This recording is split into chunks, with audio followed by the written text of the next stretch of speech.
El teatro del siglo XVIII. Teatro popular. El teatro sigue siendo una actividad trasplantada. Actores extranjeros, obras extranjeras, oposición sistemática de las empresas a los autores nacionales. Los temas son inverosímiles, caracterizados por una acentuada pobreza de imaginación.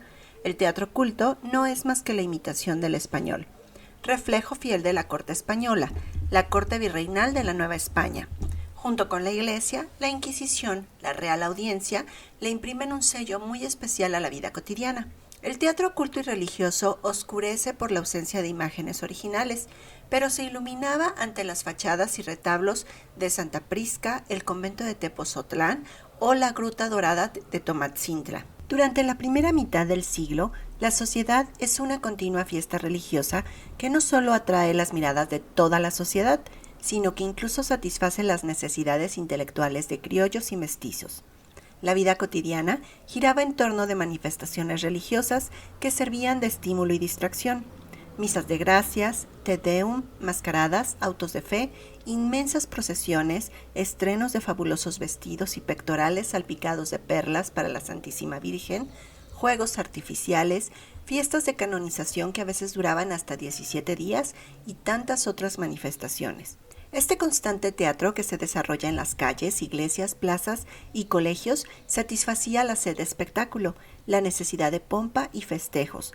Explica en cierta forma la ausencia de producción dramática popular, pues se vivía con el teatro en un teatro de dimensiones fastuosas donde cada rincón de la ciudad se convertía en un escenario. Si en el Palacio Virreinal se presentaban comedias y saraos para un público elitistamente escogido, el público de la calle tenía un teatro obsesivamente cristiano, en el cual Cristo, la Santísima Virgen y los santos cristianos rodeados por miles de monjes y monjas llenaron con mucha suerte el vacío que había dejado la fiesta espectáculo pagana. El teatro aristocrático y criollo. Este tipo de teatro tenía lugar en el Palacio Virreinal o en el Coliseo Nuevo, este último situado en el Palacio del Real Hospital, que se había fundado desde 1517. Pero en 1753 había sido reconstruido cambiando su nombre por el de Coliseo Nuevo, bajo un administrador secular de la Real Audiencia. En la segunda mitad de este siglo, la vida teatral de la capital es una fiel copia de la madre patria. En él se representaban las obras de grandes autores de moda, españoles y franceses. El teatro se encausa hacia los temas profanos. Gracias al cambio de dinastía en España, el monarca español deja de ser Habsburgo para ahora pertenecer a la dinastía borbónica. En la Nueva España se inicia una afluencia de nuevos gustos y apetitos y con ellos se infiltran las ideas de la Ilustración francesa y la admiración por la independencia de los Estados Unidos. De esta manera, la identidad nacional, sentida o presentida, condujo a la exaltación de las emociones, la reflexión analítica, la serenidad. Las medidas de prudencia alternarían con la depresión y la frialdad del rococó, tratando de llenar los vacíos de una sociedad desajustada. La rebeldía y la inconformidad, la lucha por la transformación social y las frustraciones iniciales empezaron a despertar el espíritu crítico que se manifestaba en la política, la oratoria y en la vida cultural. En este clima donde la clase culta, criolla y mestizos lee a Voltaire y los enciclopedistas, a Rousseau y a Montesquieu, aunque subrepticiamente porque el Santo Oficio aún lo prohíbe. Esta clase se vuelca en el nuevo Coliseo, va al teatro, uno de los pocos lugares de encuentro social. El nivel de la representación era bastante pobre. Artemio del Valle Arizpe lo describe de la siguiente manera. Las mujeres eran las que con más asiduidad iban al teatro y tenían siempre en los largos intermedios una alegre algarabía en la que se saltaban risas continuas por los comentarios que estaban haciendo de los pasajes más sobresalientes de la obra, en la que estuvieron tan atentas que ni les pestañeaba el pensamiento. Aguzaban su inteligencia e ingenio para penetrar lo dicho. Después venían las pláticas bullangueras, las carcajadas, y entre una y otras comían frutas, dulces, pastelillos y bebían aguas nevadas. Cuando la comedia o alguno de los que representaban no eran del gusto, se les silbaba de lo lindo, sin compasión. Los hombres echaban sus estridentes chiflidos al arriero, con los dedos metidos en la boca, y las mujeres con llaves y silbatos que para el caso llevaban prevenidos. En otras ocasiones demostraban airadamente su descontento, arrojando al tablado frutas y hortalizas. En cambio, si la comedia era de su agrado, no cabían de contento. Eran generales las alegrías y ensordecían el Coliseo con sus vítores y estrepitosas palmadas. En el repertorio, los autores más representados eran Calderón, José Cañizares, Agustín Moreno, Antonio de Solís, Francisco Rojas Zorrilla, Carlo Boldone, Molière, Rousseau, Antoine Lemierre y, con alguna que otra excepción, un autor anónimo hispanoamericano.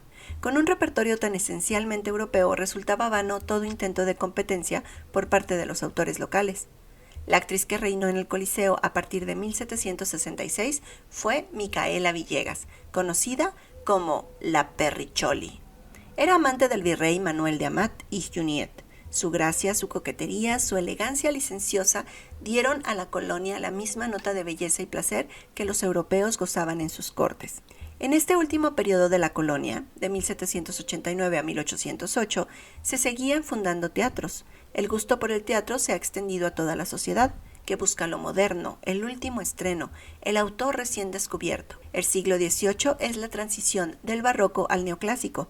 El público se interesa especialmente por las figuras móviles y oscuras, por lo que en los repertorios se omitía a Tirso de Molina, Lope de Vega o Juan Ruiz de Alarcón, por considerarlos remotos, mudos para este siglo de fuertes contradicciones. Aunque en muy pocas ocasiones las obras mexicanas serán representadas, Fernando Gávila, actor de la compañía del Nuevo Coliseo, escribe y representa La Mexicana en Inglaterra, La Morbella y La Lealtad Americana. La efervescencia intelectual, la inconformidad y el deseo de transformación social se agudizan junto con el espíritu crítico y el preludio de la independencia. José Joaquín Fernández de Lizardi, autor de El Pensador Mexicano, producto intelectual de la Enciclopedia Francesa, realizó un teatro nacionalista, costumbrista y naturalista, en nuevas obras dramáticas en las cuales refleja fielmente la realidad de México en su tiempo, con personajes como el Catrín, el Pelado, el Boticario, etc. Otros autores de la época no tomaban en cuenta a estos personajes tan representativos y descritos tan cautelosamente por Fernández de Lizardi. El autor representativo de este momento practicó todos los géneros: poesía, narrativa, ensayo y teatro. Es un ejemplo de escritor comprometido. Llenó cuartillas marcando nuevos caminos a la letra impresa, y su teatro nacionalista, costumbrista y naturalista recoge y refleja situaciones y tipos que son retrato fiel de México, y del que, en las páginas de su narrativa y en los diálogos de sus libretos, presentan una condición larvaria, presta a desarrollarse en el transcurso del siglo entre los novelistas, pero ausente de los dramaturgos, desdeñosos de la nacionalidad y la picaresca mexicana. Pero la gran novedad fue el gusto por el género lírico, la ópera y la zarzuela, que en estos últimos años se introducía a las colonias. El público en general prefería la risa fácil, lo divertido y lo banal. El teatro religioso. A lo largo de este siglo se ve palidecer hasta extinguirse este teatro que había dominado durante el siglo XVI y XVII. La persecución al teatro, y en especial a la comedia, que se había iniciado desde mediados del siglo XVII, cobra mayor fuerza desde el púlpito. Se le ataca, que andan de lugar en lugar en busca de cebo de sus vicios y apetitos. Una visita en los teatros, una ojeada en los tablados, bastan para ver aquellas almas a la gracia de Dios muertas. El teatro cristiano es especialmente perseguido por todos los medios posibles: censuras, acusaciones tanto de clérigos como de autoridades civiles, hasta su prohibición a través de una cédula real publicada en 1765. El teatro religioso fue anatematizado porque para los clérigos en él se celebraba públicamente un pacto con el demonio, y porque en él las cosas santas se hacían objetos de pasatiempos y causa de pecado. Se prohíbe sobre todo la representación de misterios, que era el único modo de expresión de los indígenas y su único vínculo con los clérigos. Finalmente, la cédula de 1765 prohíbe representaciones de materias sagradas y las comedias de santos, que tienen íntima conexión con ellas. No se permitirán de aquí en adelante con ningún pretexto ni motivo, a cuyo fin se recogerán y archivarán. De esta forma, el único cauce abierto para el teatro fue el Nuevo Coliseo, teatro profano y comercial.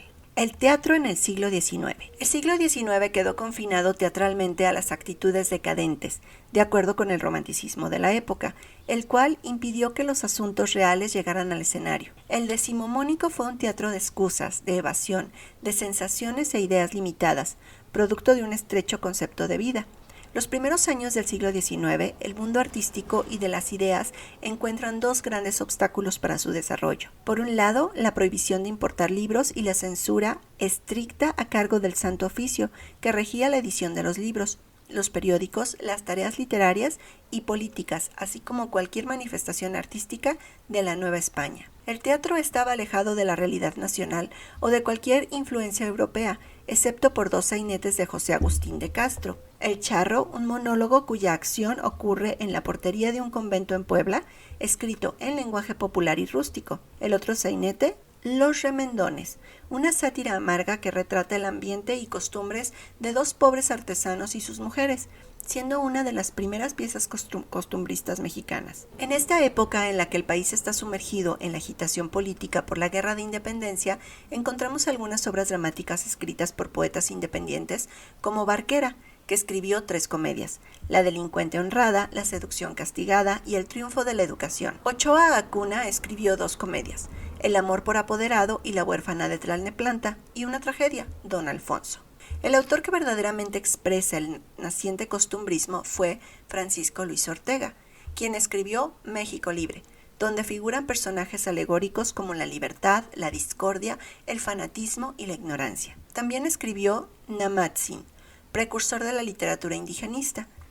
En los primeros años del siglo XIX, el teatro dominante fue el teatro neoclásico, aunque estuviese prohibida cualquier influencia de la enciclopedia. Esta influencia era patente en la sociedad mexicana y fue uno de los factores que impulsaron la Guerra de Independencia. Una de estas manifestaciones la encontramos con la traducción y escenificación que hizo el cura Miguel Hidalgo y Costilla del Tartufo de Molière. Aunque el costumbrismo era el dominante entre los autores mexicanos, el público prefería el género lírico, que constituye una novedad representándose zarzuelas y óperas en el Coliseo Nuevo, el entonces único teatro de México. Durante la Guerra de Independencia no encontramos ninguna obra digna de mención. Este teatro sufrió un gran deterioro a causa de la independencia y a finales de la década de los 20 cambió su nombre por Teatro Principal. En este teatro habrían de encontrar sus triunfos los primeros dramaturgos del México independiente. Aquí se realizó el homenaje al ejército trigarante el 29 de septiembre de 1821 y 2 años después, el 25 de abril de 1823, se homenajeó al ejército libertador que derrocó a Iturbide. Y el año siguiente, en 1824, se celebró la toma de poder de Guadalupe Victoria, primer presidente de México. Manuel Eduardo Gorostiza, hijo de padres españoles y nacido en México, vivió en España desde los 5 años hasta 1833, que regresó a México, por lo que sus obras escritas en este periodo pertenecen al teatro español y no al mexicano. Sin embargo, es un excelente comediógrafo neoclásico cuyas obras se representaron en el Teatro Principal.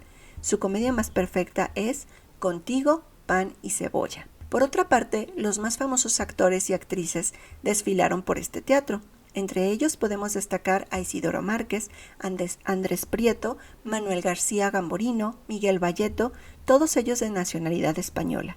Los primeros actores mexicanos, Antonio Castro y Soledad Cordero, eran los frutos de la Academia de Arte Dramático que el gobierno fundó en 1831, bajo la dirección del primer actor español, Bernardo de Avesilla. Soledad Cordero inició su carrera teatral en 1825, cuando contaba con 9 años de edad.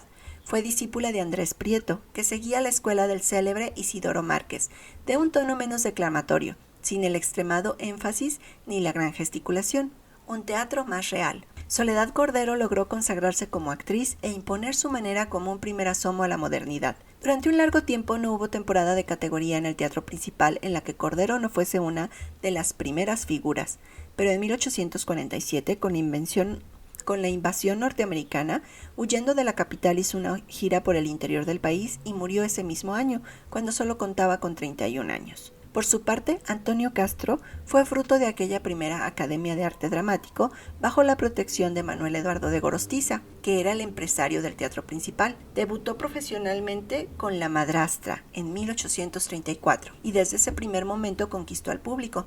Sin embargo, también murió joven en 1863. Los acontecimientos políticos dificultaron el funcionamiento del Teatro Principal que el gobierno había tornado bajo su cargo, aunado al establecimiento de nuevos teatros que compartían con el Coliseo Nuevo. El primero en crearse fue el Teatro de los Gallos. Antes era un palenque. Se inauguró en 1823, con una comedia muy de la época, Los Piratas en el Bosque de los Sepulcros. El segundo en inaugurarse fue el Teatro Oriente. Sin embargo, la auténtica rivalidad en cuanto a espíritu mundano y vida de sociedad habría de crearse con el Teatro Santa Ana, inaugurado en 1844, del que hablaremos más adelante. El teatro mexicano fue adquiriendo una forma propia dentro de las corrientes literarias de la época. Así, Ignacio Rodríguez Galván fue el primer dramaturgo romántico mexicano, maestro con preocupaciones nacionalistas, acogiéndose a leyendas y a tradiciones de la Nueva España, cuyas obras más importantes son Muñoz, El visitador de México y El privado del virrey. Por supuesto, como buen romántico no se atiene a la verdad histórica, sin embargo crea situaciones dramáticas de gran mérito. El otro gran dramaturgo de esta época fue Fernando Calderón, quien prefirió buscar temas históricos y legendarios entre los mitos europeos. Comenzó a escribir desde muy joven, entre 1825 y 1827, hasta después de la Guerra de los Pasteles. Entre sus obras de juventud se encuentran Seila o la esclava indígena, Armandina. Ya como escritor romántico escribió Ana Bolena, que se estrenó en el Teatro Principal en 1842.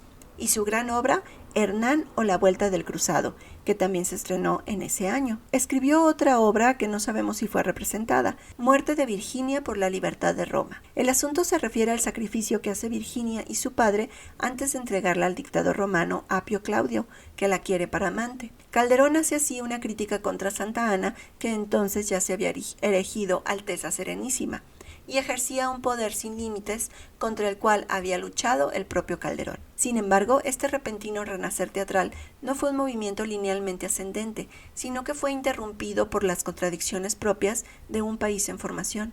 Por ejemplo, la Guerra de los Pasteles de 1839 a 1840 interrumpió toda actividad dramática. Este hecho se refleja en los mismos locales. Hacia 1841 solo existían 3 teatros: el Principal, el Provisional o de Gallos y el Teatro del Nuevo México, que más parecía una casa habitación que un teatro. El estado del teatro mexicano en estos primeros 20 años de independencia lo describe la marquesa Calderón de la Barca de esta forma: ¡qué teatro!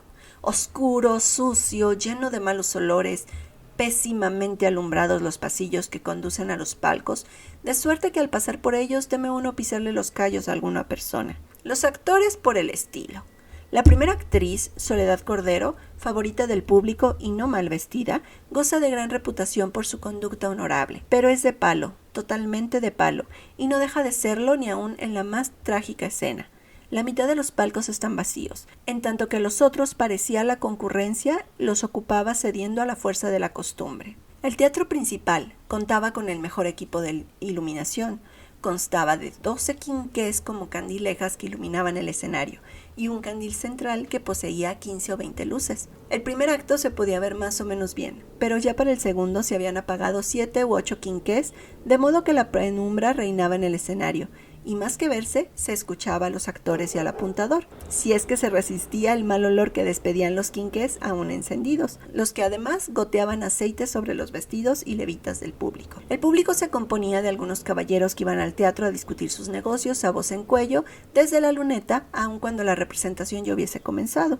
Otros entraban a medio acto, y a los más les tenía sin cuidado la representación y pasaban el tiempo enfocando sus gemelos hacia los palcos de galería. En los primeros meses de 1841 se supo que llegaría a la capital la ópera italiana. El gobierno decidió que el Teatro Principal debía ser remozado y techado. Para julio, el teatro quedó como nuevo y hasta la calle fue empedrada.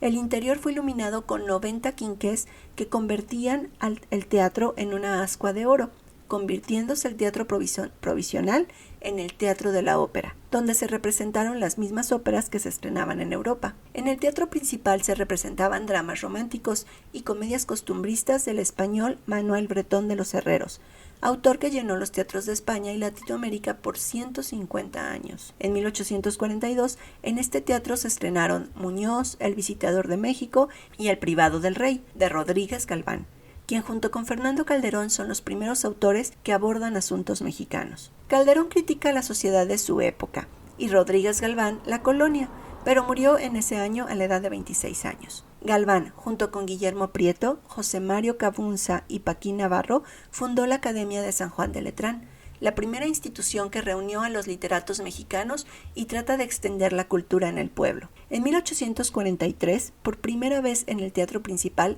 se ofreció un espectáculo que se practicaba en jacalones humildes y ante un público popular, la lucha libre. En un principio, el público elegante lo rechazó. Unos meses más tarde se estrenó Hernán o la Vuelta del Cruzado, de Fernando Calderón, en este mismo teatro, siendo un rotundo fracaso. En febrero de 1844, el Gran Teatro de Santa Ana es inaugurado con un concierto interpretado por Maximiliano Borer, considerado entonces el mejor violonchelista del mundo. Sin embargo, este teatro nos sirve de termómetro para entender la cultura nacional de esta época. Igual se representaba a Shakespeare que a cirqueros, luchadores y perros amaestrados, y bailes de máscaras ante la indignación de los dos grandes críticos teatrales y poetas, Guillermo Prieto y Manuel Paino.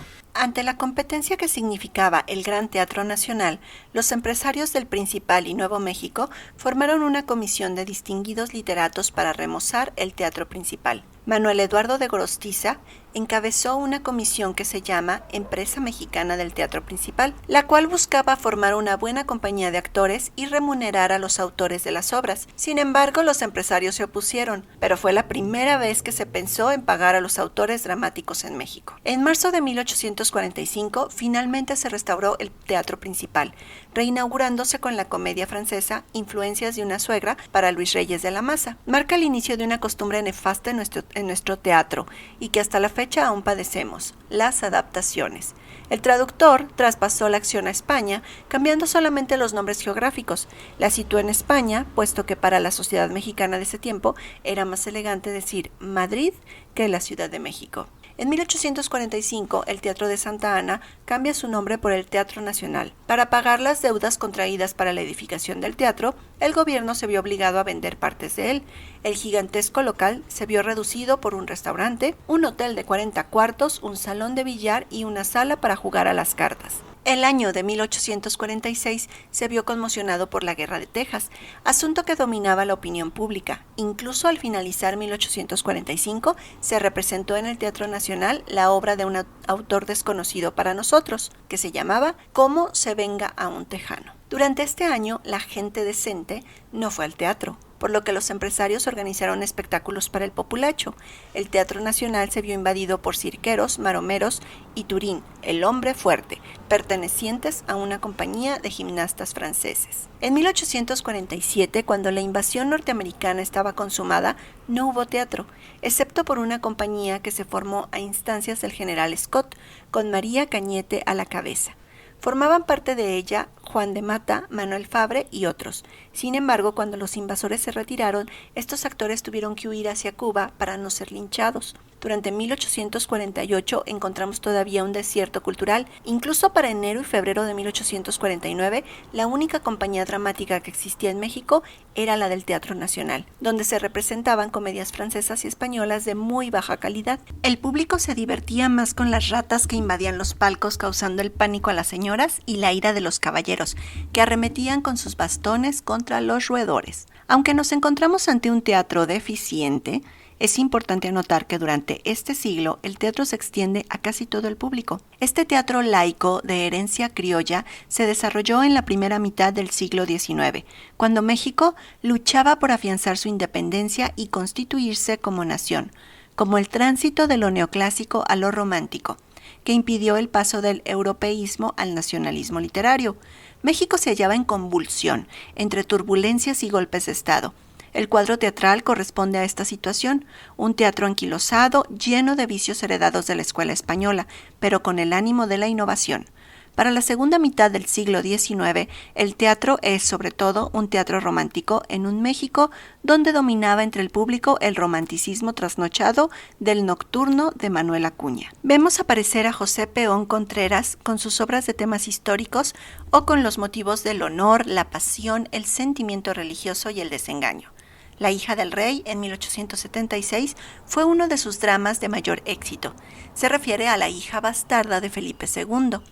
José Rosas Moreno, autor también de dramas históricos, comedias costumbristas y de crítica social, fue el primero en México en escribir teatro infantil, El Año Nuevo, una lección de geografía y amor filial. Por esta necesidad de modernizarse, se fundó el Liceo Hidalgo, que tenía sus raíces en la Academia de San Juan de Letrán.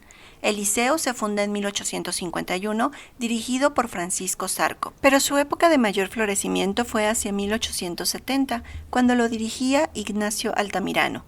En esta época, al tiempo que se leen e imitan a los poetas de moda en Europa, se hacían revisiones y estudios de la producción en México, se daban a conocer nuevos valores y se deslizaba hacia el nacionalismo.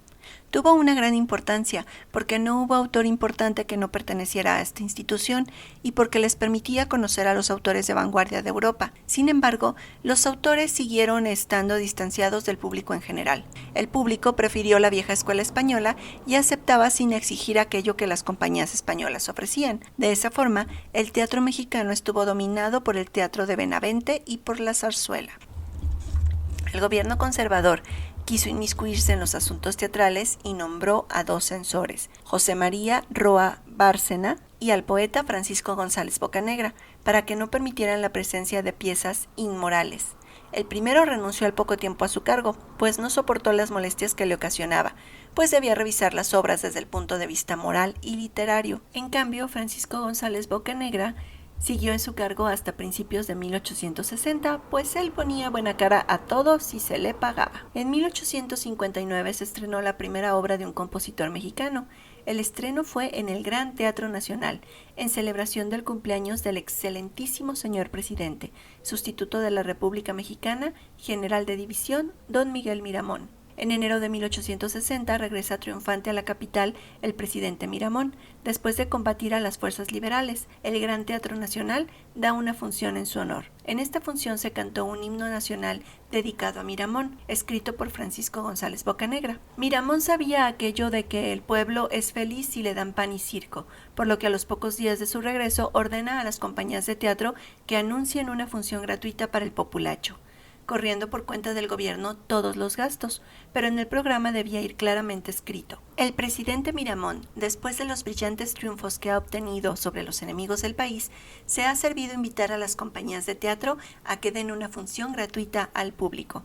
Los gastos serán tomados a cargo del señor presidente. En diciembre llega a México una famosa soprano cubana, pero no es recibida dignamente debido a que el público está demasiado ocupado siguiendo los acontecimientos de la guerra, el rotundo triunfo del Partido Liberal y la entrada a la capital del vencedor Benito Juárez. El gobierno liberal, una vez establecido, suprimió la censura de teatros y protegió las producciones de autores mexicanos. En marzo de 1861 se da una función dedicada al general Ignacio Zaragoza. Al palco de honor asistió el presidente de la República, Benito Juárez. Como se puede observar, las compañías de teatro y los propios productores en un momento se declaraban conservadores a muerte y al momento siguiente eran liberales de corazón. Todo dependía de los acontecimientos o cambios políticos. La función debe continuar. Era su lema sobre sus sentimientos patrióticos. Por sobre todo escrúpulo, todo era válido con tal de no suspender las funciones. El teatro mexicano en los últimos 25 años del siglo XIX es una fiel imitación del teatro español, especialmente del teatro de Benavente. Los actores, autores y montajes preferidos por el público son españoles. El género preferido por el público era el género chico, especialmente la zarzuela, que se caracteriza por la representación musicalizada de los ambientes madrileños, barriobajeros, tipos populares de habla desgarrada, sus desplantes, su cursilería es la gracia gruesa o fina del vivir cotidiano. Es cómico, pero no es más que una vulgar imitación de la realidad y de los medios expresivos dramáticos, siendo una de las más famosas La Revoltosa, de José López Silva con música de Chaplin. Por otra parte, Jacinto Benavente es un dramaturgo satírico, crítico implacable y analista sutil de su sociedad. Su técnica consistía en sustituir la acción por la narración, escamoteando todo momento dramático. El diálogo es a menudo una larga réplica. Los personajes en realidad solo son seres medio promedios, entes pasivos. Es un teatro sin originalidad, sentimentalista, contrahecho. Torrente Ballester dice, la técnica benaventina es lo más flojo de su obra dramática, y en ese sentido, su influencia más nefasta. Benavente se caracteriza por hacer obras dramáticas cuya psicología es superficial y esquemática, y de ahí su actitud moralizante. Sin embargo, hasta los años 20, tanto en México como en España, Benavente es el maestro indiscutido y de éxito ante el público. Lo que más le da importancia es resaltar los pequeños vicios y las pequeñas virtudes de una clase social, la burguesía española. Dentro de las cualidades del teatro beneventino, cabe destacar su calidad literaria en el diálogo, su finura y elegancia, y su exactitud de los ambientes, además de mordacidad crítica. La abundante obra de Benavente consta de 172 piezas, de todos los géneros, piezas satíricas, psicológicas, rurales, fantásticas, comedias y piezas sentimentales en 2 periodos. El ascendente, de 1899 a 1919, y el descendente, de 1920 a 1948, que ya no influye en nuestro país. Sus obras más representativas son Gente conocida, Lo Cursi, Rosas de otoño y Campo de Armiño. Estas se desarrollan en interiores burgueses. Reunidos los personajes empiezan a conversar inconteniblemente, manteniéndose siempre en la mesura, el buen tono. Maestros de la esgrima verbal, del arte de la alusión de las medias palabras. Ataca la falsedad de las conversaciones sociales, la hipocresía y la teoría de las apariencias, pero sin criticar a la sociedad que hace esto posible. Para él, solo son pequeños males curables con la moral del sacrificio y el amor que todo lo vence. Hizo otras obras de interiores cosmopolitas como La noche del sábado, La princesa bebe y La escuela de las princesas, con temática de novela rosa, crónicas sentimentales de los deberes y aspiraciones de príncipes y princesas. El panorama del teatro en el siglo XIX no sería completo si no destacamos el can-can. La gran revolución del can-can, que se inicia con la caída del Segundo Imperio en 1857 y alcanzó su punto culminante a finales de la década de los 60, significó el inicio del afrancesamiento que irrumpió sin preludio. El público se vuelve frenético en el can-can, mientras unos cuantos años antes se regía por la rigidez moralizante española. El triunfo del liberalismo y sobre todo la paz, ya que México había estado sumergido en distintas guerras por casi 50 años, conduce a la sociedad a la necesidad de modernizarse y al gusto por el refinamiento, por ser parte de la vanguardia. El can-can ofrecía el ser como en París, ver lo que se ofrecía en París. En un principio las señoras se escandalizan, cuidando a sus hijas de esos desmanes. Los señores los disfrutaban, pero poco a poco se fue imponiendo. Las señoras lo aceptaron e incluso encontramos ya en 1867 canciones populares infantiles con este tema. De esta forma, el can-can significó por primera vez el acercamiento al teatro no de una minoría, sino del gran público. El can-can se va deslizando lentamente, compitiendo con los otros 2 géneros favoritos del público, la zarzuela y la comedia española. Basta tomar como ejemplo el año de 1868 para ejemplificar lo que era el Teatro Nacional. En el Teatro de Iturbide se representan dramas y comedias patrocinado por el Liceo Mexicano. El teatro principal era administrado por los empresarios Vicente Riva Palacio y Sebastián de Modellar, quienes junto con el primer actor Eduardo González formaban un grupo de comediantes españoles. En el Teatro Nacional, la bellísima Concha Méndez seguía acaparando al público. Sus devotos admiradores la acosaban con regalos, ramilletes lanzados al escenario desde los palcos y poemas que interrumpían la obra. En este clima llegó José Valero al Teatro Nacional, comediante español de 60 años que le daba un giro a la actuación hacia la naturalidad. Es el primero que no usa la voz engolada y el tono declamatorio, dejando atrás el ademán grandilocuente. Y sobre todo en las tragedias, los actores dejaron de convulsionarse en escena para exaltar el clímax. Es la primera vez que los actores no se arrastran gritando por todo el escenario para indicar que habían sido heridos de muerte. Las obras que representó fueron El alcalde de Zalamea, El enfermo imaginario y una adaptación libre de Edipo Rey. Su herencia al teatro mexicano fue la fundación del Conservatorio Dramático, inaugurado el 29 de septiembre de 1868. Era una réplica de la escuela madrileña donde se enseñaba literatura, declamación, idiomas, música, esgrima y baile. La idea era formar actores mexicanos capaces de competir con las compañías extranjeras, ya que el actor mexicano solo encontraba trabajo si no había una compañía extranjera en el repertorio. Y la búsqueda por la modernidad finalmente se impone en febrero de 1869, con la inauguración del primer café cantante, instalado en la planta baja del Hotel Iturbide. La gente emocionada acude para sentirse como en París. Lo cierto es que el público no sabía cómo comportarse, no sabía si debía el respeto y la seriedad a una representación de teatro, que como ya hemos visto no había tal seriedad, o sentirse a sus anchas como en un café. Este primer día de inauguración significó la quiebra del mismo, ya que al finalizar la primera tanda se le exigió al público el desalojo o volver a pagar el derecho de mesa para la segunda tanda. El público se marchó indignado. El público siguió amando el can-can. En el Teatro Nacional se estrenaba uno cada semana. El fanatismo por este género se demostró plenamente con las funciones que se hacían a cargo de la compañía Gostambit, de Orfeo en los infiernos, con música de Jacques Offenbach y libreto de Haleni. Al momento de acabar la función, el telón subió 10 veces entre bravos y vivas. Luis Reyes de la Maza, parodiando, escribe: los bravos y vivas resuenan en los vetustos y severos muros del lujoso teatro y los bustos de Fernando Calderón, de Manuel Eduardo Gorostiza, de Juan Ruiz de Alarcón y de Ignacio Pérez y de Ignacio Rodríguez Galván fruncen el ceño irritados. Las buenas familias indignadas abandonan el teatro, mientras el anfiteatro y la luneta se unen en un solo grito: ¡Viva Offenbach y su can-can! La tiple Amalia Gómez se instaló como reina. Altamirano, en su semanal Crítica Teatral, escribió: una vez que se prueba esta manzana fatal, es inútil luchar contra su veneno. Ya verán ustedes a dónde vamos a parar. En noviembre se inician las tandas del can-can en el Principal, las que se prolongarían cada vez con mayor éxito hasta 1931, año en el que se incendió el teatro. El can-can ya ha entrado y el público clama por él, tanto que si la función de cualquier teatro no finaliza con el can-can, quiebra el mismo. Hacia 1876 las faldas son aún más cortas e incluso en las funciones vespertinas para niños se baila el can-can. Altamirano, enfurecido, escribe: pero mi gusto se amargó viendo el final de la comedia al aparecer en escena y delante de aquel concurso de inocentes el maldito can-can. ¡Qué diablo! Cuando el público se compone de gente entrada en años, pase el can-can. Pero cuando se componga, como el domingo, de inocentes criaturas, ¿para qué enseñarles todas esas cabriolas deshonestas que se graban en su tierna imaginación? El can-can se presenta a nosotros como el antecedente del teatro frívolo de la Revolución y los años 20. El can-can en México, a imitación del madrileño, era una mezcla de satirización política, chistes de ocasión y picardía.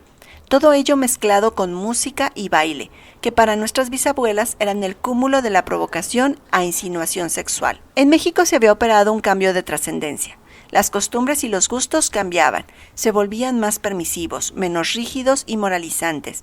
Los límites de la decencia se relajaban.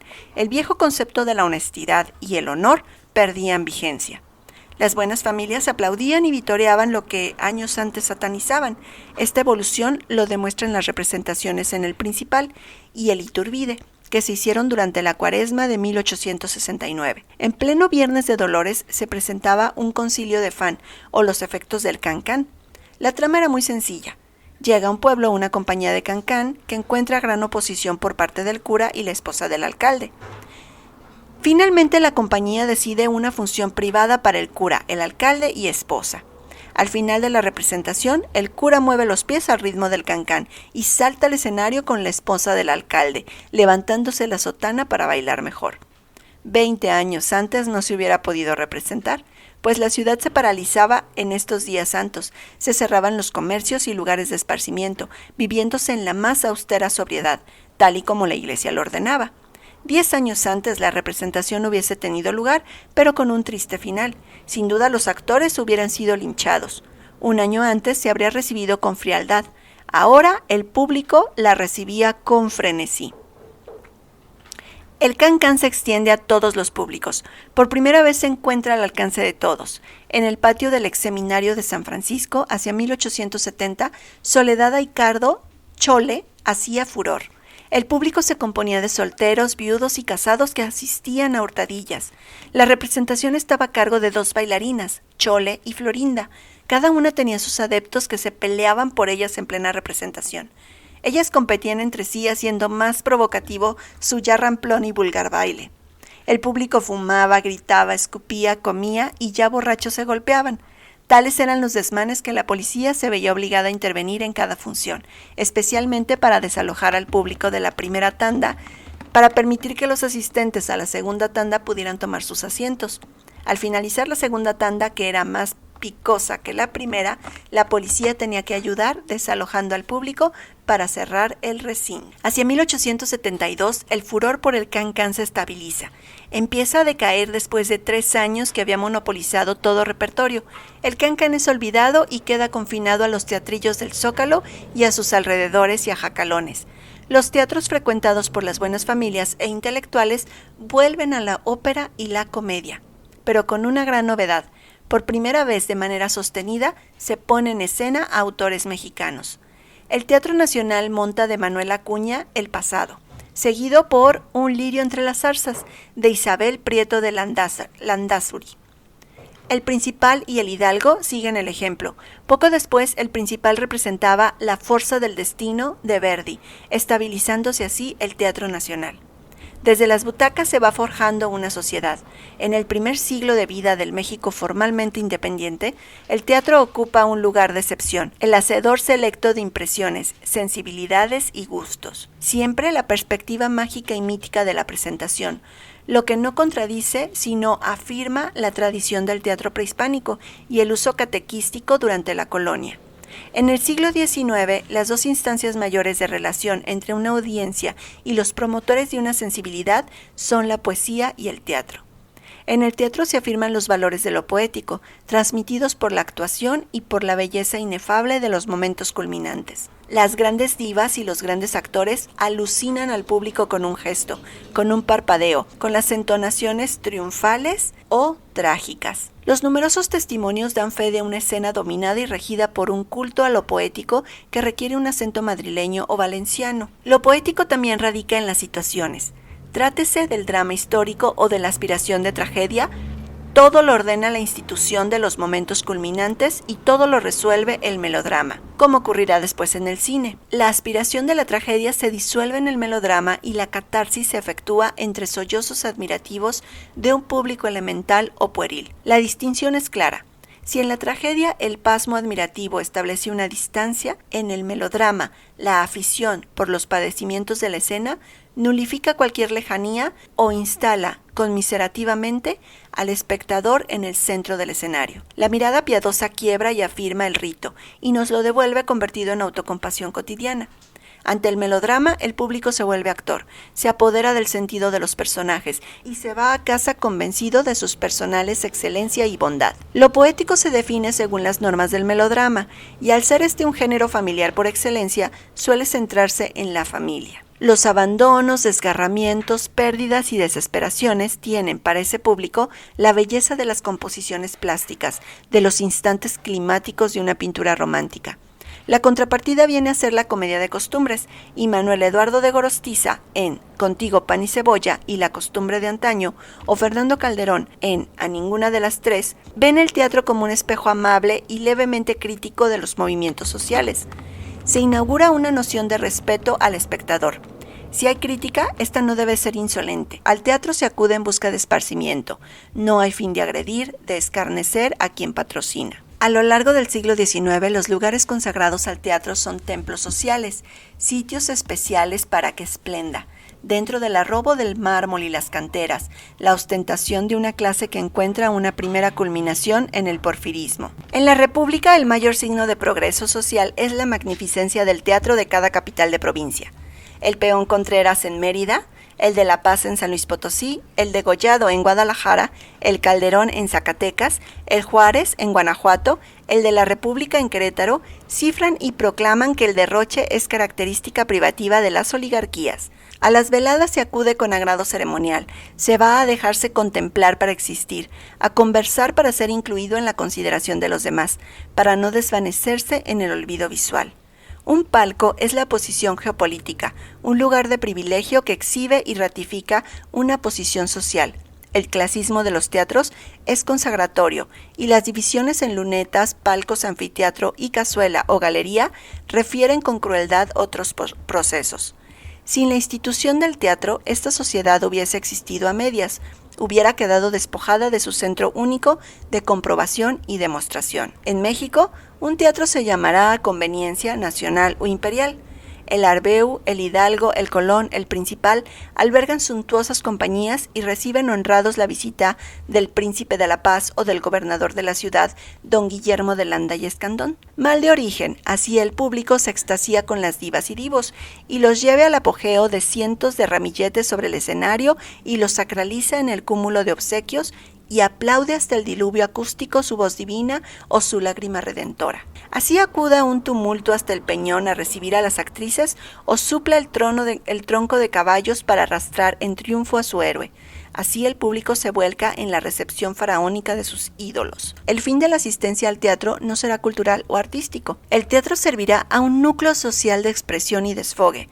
Hará las veces de registro de su capacidad de admirarse de sí mismo y del poder acumulado que le lleva a disponer de las mejores voces y los mejores actores. El Palacio de Bellas Artes, exquisito proyecto que solo será terminado en 1934, es concebido por la administración porfirista como el homenaje monumental de las artes a una administración. El lujo de los teatros resulta elemento psicológico de cordialidad y confianza.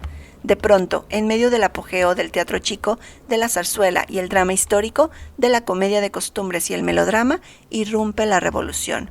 Primer cambio que establece la devastación del ánimo de los espectadores.